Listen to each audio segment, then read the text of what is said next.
What's up, fam? It's your girl Naia, the self-crowned reaction queen, back at it again with another mind-blowing video. Today, we're diving into something super wild. I programmed a living world.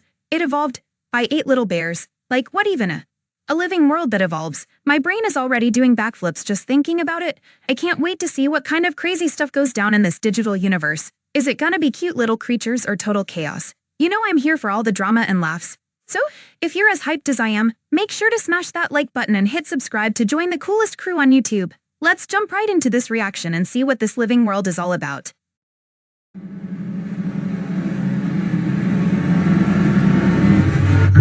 If you were a plant, how would you evolve? Would you get bigger? Smaller? Middlier? Or would you ignore size altogether and just focus on something else? That's a wild thought. Ignoring size and focusing on something else? Maybe like developing some crazy colors or unique features. Plants have some serious potential for evolution. In the real world, plants go through a lot of stages, but we only care about 3: seed, seedling, and adult, which we're going to define as a plant that's capable of reproduction. So, each of our plants starts life as a seed, and it will try and germinate every turn for 30 turns. If it fails, it dies. There are 2 key factors for success. First, the seed needs to be on a tile with water, and second, the tile needs to be a suitable temperature. Suitability is defined as follows. Each seed has an ideal temperature, and the tile's temperature needs to be within 10 degrees of that to have a chance at germination on a given turn. But we don't want to just fall off a cliff and say here it germinates and here it doesn't. So, if the difference is 0 degrees, then there's a 10% chance of success. As the difference moves towards 10 degrees in either direction, that chance will scale accordingly. If 10% seems a little low, remember that seeds have 30 attempts to germinate, so the odds of success are actually pretty good, especially in a stable climate. That's a solid point. With 30 attempts, those odds really stack up, especially if the climate's stable. It's like giving seeds a fighting chance to thrive. Once a seed germinates, we check to see whether any of its stats have mutated. Our 6 mutatable stats are ideal temperature, lifespan, rate of growth, height, overground mass, and root mass. Now, you'll have to bear with me. I'm not a biologist, but I'll do my best. Plants capture light energy from the sun using chlorophyll, the green pigment in their cells, and absorb water from the soil through their roots. They also take in carbon dioxide from the air through tiny openings in their leaves called stomata. Light energy is used to convert carbon dioxide and water into glucose and oxygen. Plants then convert glucose into usable energy, or ATP, through cellular respiration, and this energy powers the metabolic activities that are necessary for growth and reproduction. ATP and cellular respiration is a series of metabolic is the primary energy carrier. One of the nice things about a simulation is that you don't necessarily need to take every single step. That's true in simulations. You can streamline processes and focus on the big picture. It's all about efficiency while still capturing the essence of growth. We're not simulating all of science, so we can make some assumptions.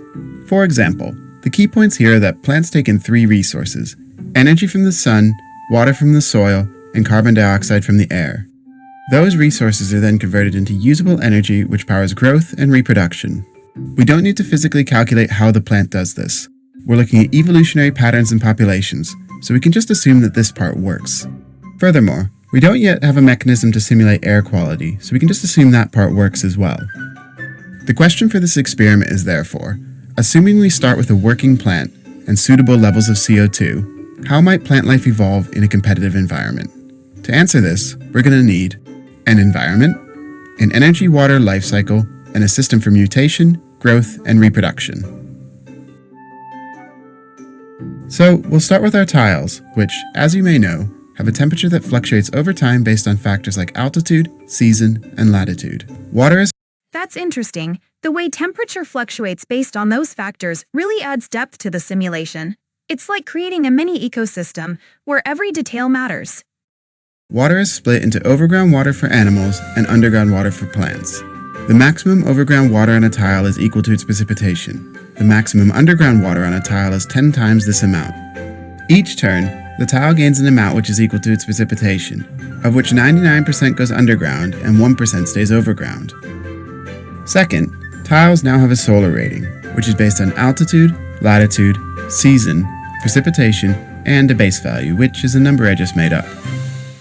Our energy life cycle starts by setting a plant's maximum energy. We don't have a sophisticated system for energy storage yet, so we're just going to make this a function of mass.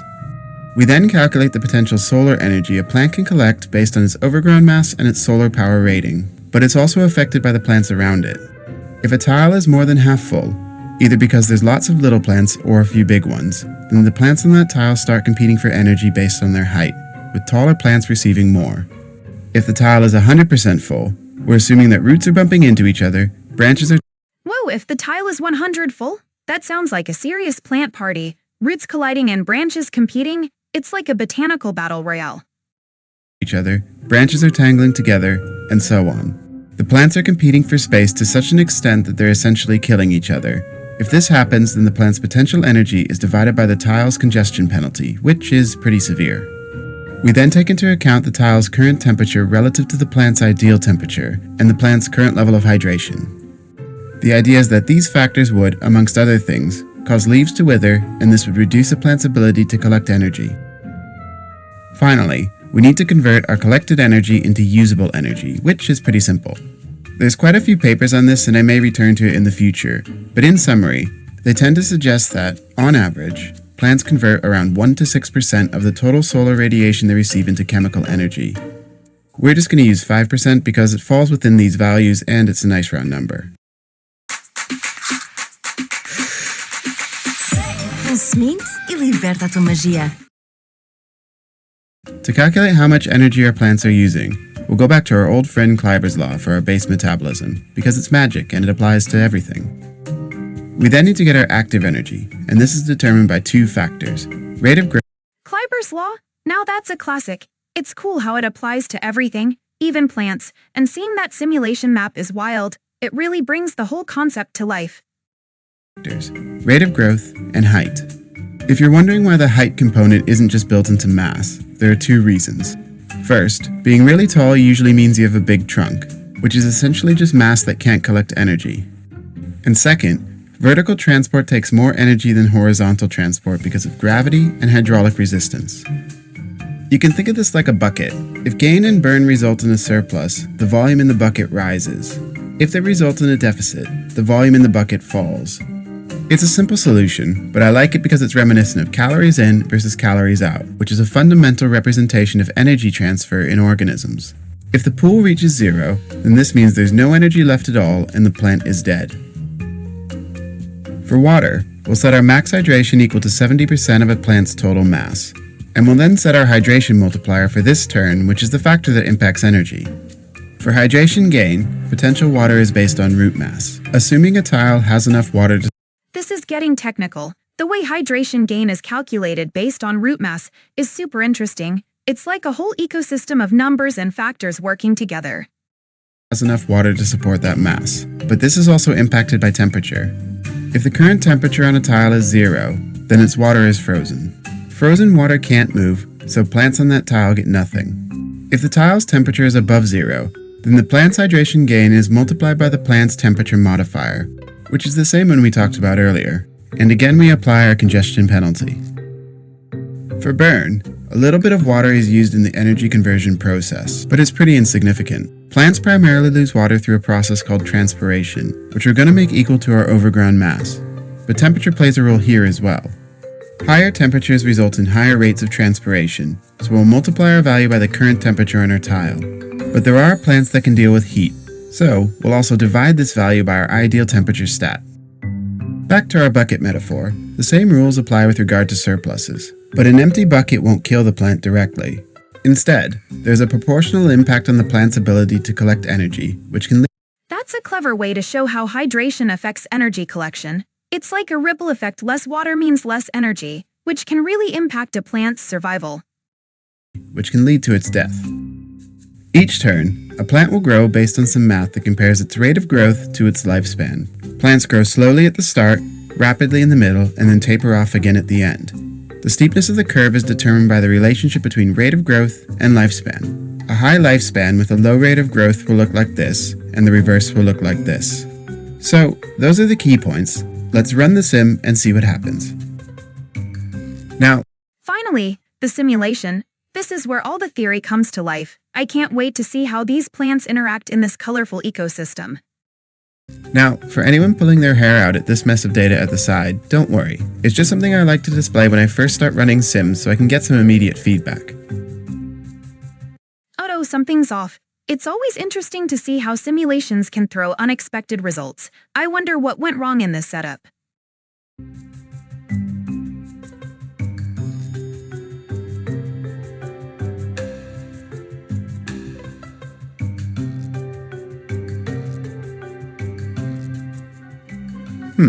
That's not right. 1 second.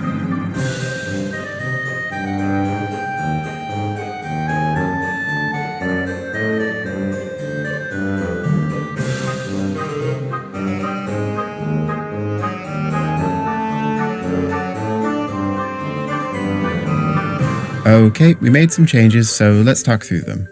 In addition to relative height, we now have relative overground mass and relative root mass, and all of these now contribute to tile congestion. This means there's no more when a tile is 50% full, this happens, and when it's 100% full, this happens. If a tile is full, plants compete overground and underground. Congestion is also affected by the number of plants on a tile, rather than just collective mass. The idea is that if a tile has hundreds of plants, they're going to be small, which means they're going to be competing for the same layer of soil, which is going to hurt them. Max hydration and max energy now scale with volume rather than being flat multiples of mass.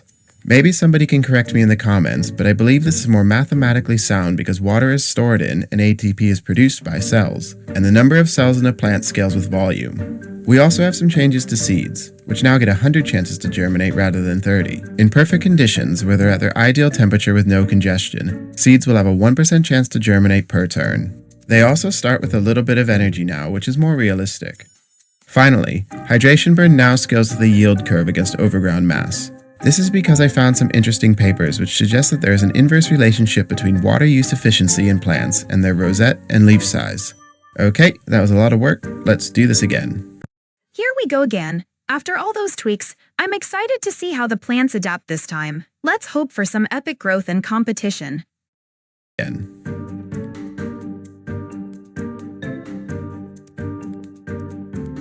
Whoa, that's a dramatic reaction. It looks like something intense just happened in the simulation. I can't wait to see what went down.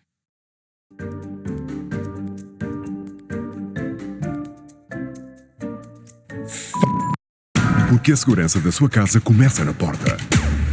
Vá a securitasdirect.pt. Right, we have one more change. The amount of space per tile has been cut in half because I think this parameter was set too high. It might feel a bit artificial here since I'm essentially just fiddling with a number, but remember that tiles are an abstraction of real-world space, so we need to apply reasonable parameters to that abstraction. The first thing to look at is our environment. We have 3 areas which, according to our Whittaker chart, should be suitable for rainforest biomes. We also have a significant amount of savanna, desert, and taiga, and small patches of tundra and temperate grassland. Finally, there's an area suitable for temperate deciduous forest up here, and there's some patches in this area as well, but I've made the colors a little too similar to our temperate rainforest. I'll fix that for next time, but for now we can just consider this an area that's suitable for temperate forest, and note that it's mostly rainforest. So let's fast forward for a bit and see what we can find. We'll try Fast forwarding, this is where the real action happens. I'm excited to see how the plants adapt and compete in this diverse environment. We'll track our height, root mass, and overground mass on this 3-axis bubble chart that I made and that I'm way too proud of. And note that the size of the bubbles corresponds with the average congestion on tiles. I couldn't think of a way to represent rate of growth and lifespan on this chart, so we'll just make another. And we could put our population graph at the bottom here. Over the first 50,000 turns, our plants spread out with no real pattern. Wow, look in that spread. It's fascinating to see how the plants are populating the area without a clear pattern. This simulation is really showcasing the complexity of plant interactions. Without any competition and in the wake of completely untapped resources, they're able to succeed irrespective of how they evolve. However, as we approach 100,000 turns, clear patterns emerge. Whoa, look at those patterns forming. It's amazing to see how the plants start to establish themselves as competition kicks in. This is where evolution really gets interesting. Our plants have trended smaller for all 3 aspects of size, but there is some variation. they're also favoring slower growth rates with longer lifespans. If we look at our causes of death up to this point, we can see that access to water is not a major issue. Lack of energy is a significant cause of death, but around 53% of our plants are living to their natural end. But it's around this time that things start to shift. The first point to note is that there's a complete reversal in the trend for all of our size stats, and the second is that lifespan really starts to take off, while the reduction in the rate of growth slows. So, what caused this to happen? If we inspect our charts, we can see that the changes correspond almost exactly with an increase in the average congestion per tile. In other words, as the world becomes busier, our plants evolve to a build that's more focused on the plants around them. There are two key advantages to being taller and more massive. First, it brings a relative advantage in terms of resource collection, since being taller and having more overground mass provides better access to light, and bigger roots provide more access to water. Second, and a little less obvious, although larger plants need more resources in absolute terms, they're more efficient on a per-resource basis due to Kleiber's law and the volumetric scaling of water and energy storage. If we look at particular regions in our world, we'll see that the largest plants are more common in hotter, wetter regions, but they do seem fairly widespread. And one interesting thing I noticed was that they have this tendency to pop up randomly amongst a bunch of smaller plants. Although mutations are set really high in this simulation, it isn't possible for them to, say, double or triple in size in just one generation. And it's also only possible for plants to spread seeds in their immediate radius, so what's going on here? I think the answer is that some of these plants are reaching reproductive maturity, but they're never getting close to full maturity. In other words, I think these plants are more common than they first appear. We just don't see them because most exist as either saplings or young adults, and a small proportion grow to be giants. From here on out, things are pretty consistent. The most diverse region is our savanna, which was a little surprising given that, on Earth, rainforests have by far the most diverse populations. But I think this is probably a consequence of our world. Specifically, our savanna is more widespread in central stable latitudes, whereas our rainforests are either confined to smaller regions here or subject to harsher seasonal conditions here.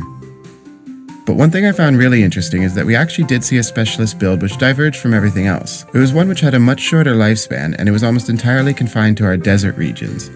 I think the main reason for this is that living longer results in a longer time to reproduction. To counter this, plants could evolve to have an increased rate of growth, but this means an increased demand for resources. And in a resource-scarce desert environment, the trade-off is apparently too severe.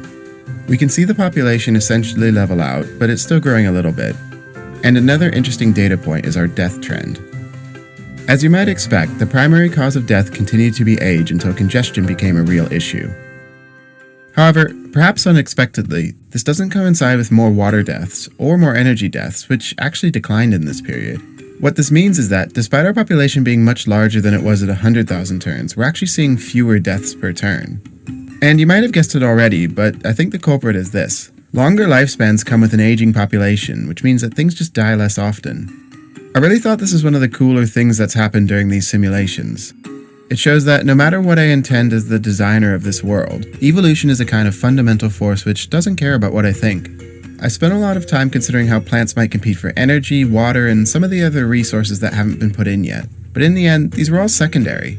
Populations evolved to survive and reproduce. In our simulation, the primary killer wasn't energy or water, it was just old age, so the population evolved to correct this. Now, these simulations produce an insane amount of data, and I could spend months combing through it for particular points.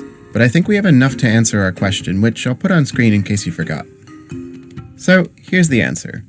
Prior to significant competition, plants trend smaller, with longer lifespans and slower rates. That's a fascinating conclusion. It's wild to see how plants adapt to their environment before competition kicks in. Smaller size and longer lifespans make total sense in that context. Lower rates of growth. When competition arises, plants trend larger, with slightly lower rates of growth and much longer. That's a solid evolution strategy. Bigger plants with longer lifespans make sense when competition heats up. It's all about adapting to survive and thrive. Growth and much longer lifespans. The one notable exception to this was a small group of desert specialists that diverged from the rest of the population and favored shorter lifespans. Of course, there are a lot more questions we could ask, and I'd encourage you to discuss them in the comments or over on Discord. For example, why is it that even after 400,000 turns, we actually never saw a time where lifespan was decreasing on average? Again, the downside is that a long lifespan pushes up time to reproduction, but this did happen and it doesn't seem to have been a problem. What I'm most interested in is how our plants will evolve when we merge this simulation with our creature simulation. But that's a question for another time. Hey everyone, I have some exciting news. I have left my job. I'm not going into full-time content creation because YouTube can't pay the bills yet. But my goal is to shift the ratio from majority this to majority this, while still prioritizing the well-being of my family. If you want to support me, the best thing you can do is watch my videos all the way through, hit like, and subscribe.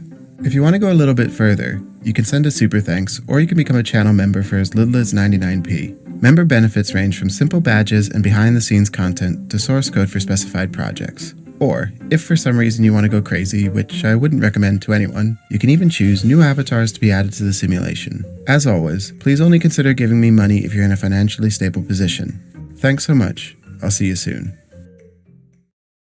Alright, fam, we just wrapped up that wild ride with I Programmed a Living World. It evolved by 8Little and wow, my mind is officially blown. From those crazy plant battles to the unexpected twists in the simulation, it was like watching nature's own reality show unfold right before our eyes. I mean, who knew plants could be so dramatic? We saw how those little green warriors adapted, fought for survival, and even threw some serious shade at each other literally. It's fascinating how evolution plays out in such a colorful ecosystem, and honestly, I'm here for all the botanical drama. So, if you enjoyed this reaction as much as I did, don't forget to smash that like button and subscribe to join the coolest crew on YouTube. Let's keep this vibe going and dive into more mind-blowing content together. Until next time, stay curious and keep evolving, fam.